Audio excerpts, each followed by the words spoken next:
Okay, I think we're live. So pull this down. Okay, click on that.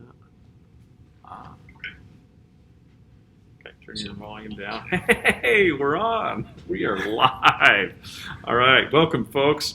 This is our first YouTube live. We're excited to try out this new technology, and there might be a few bumps as we go along, but we're excited to roll out some technology that will allow us to do some additional training that we haven't had the ability to do in the past in our other webinars. So we're excited to be here. My name is Jason Watterson. And I'm Doug Folsom.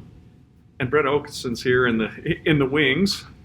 Get in here. If I Say can hi. get in There we here. go. Hello. Hey. And we'll all be doing these live, these safety lives as we move forward. And we're going to do those regularly, hopefully often enough that you'll subscribe and be a part of our channel here.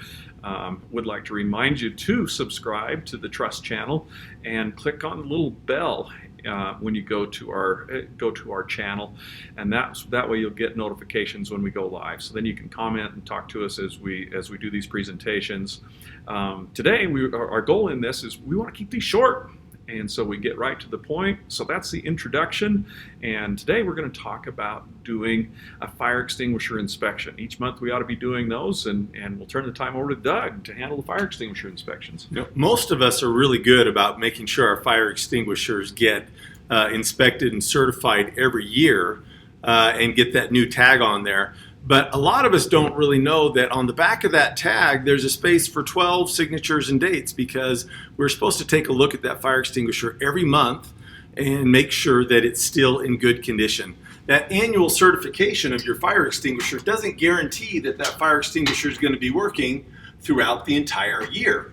And so once a month, as you're doing inspections of facilities and equipment in your facilities, you need to take a look at the fire extinguisher. And what we want to do is we want to look at it. We want to make sure that that gauge still shows it's full in that green range up there. We also want to make sure that this pin is locked in, that it has its security lock in place, and we want to check and make sure that this tag is the most current one. It should have been punched within the last 12 months in order for that to be a current certification there. We want to check out the rest of the fire extinguisher, just make sure there isn't any other obvious damage on it.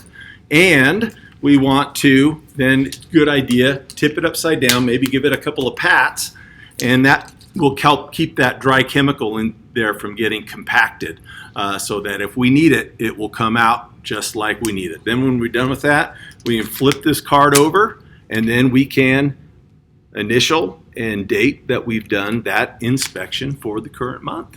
And that is all there is to a monthly fire extinguisher inspection.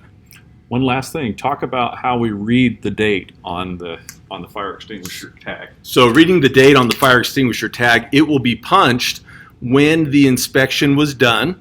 And so if you can see on here, I don't know if you can read that, that's punched on 2019 or 2018, and then the month is also punched. And so we see up here it was done in December of 2018, which means this tag is good until or through December of 2019. So if that year and month are more than 12 years in the past, it's time to have your card replaced with a new certification. That's it. We have a question on here. Do we have to keep an inventory of the inspections? You Documentation. You should keep an inventory of all your fire extinguishers and where they are in the buildings. That helps your contractor that's doing the annual certifications for you to know exactly where the fire extinguishers are. If we don't have a good inventory for the contractor to use when he goes around to do the certifications, it's really easy to miss a fire extinguisher or two, and then we wind up with most of them certified but not all of them. And that's probably the most important reason to keep that inventory, just to make sure that they all get certified, they're on a list, and we don't miss any. All right. Awesome. And just the last thing, make sure the area where your fire extinguisher is stored is clear and open accessible, and that people can see where it is, that there's a marking on it. We noticed this one In this particular location, we don't have a label here, and so that's something that goes on our list for our monthly inspection, that we need to get a sign that marks that this fire extinguisher is in that location. Okay. That's our first YouTube Live. Thank you for signing in, folks. Look forward to you subscribing to our channel. Go and subscribe. Click on that bell so you get an update. So you get the updates when we go live. And these, of course, will be on our channel, and we'll be developing a lot of these as time goes on. Thanks, folks. Everybody go out and have a safe day.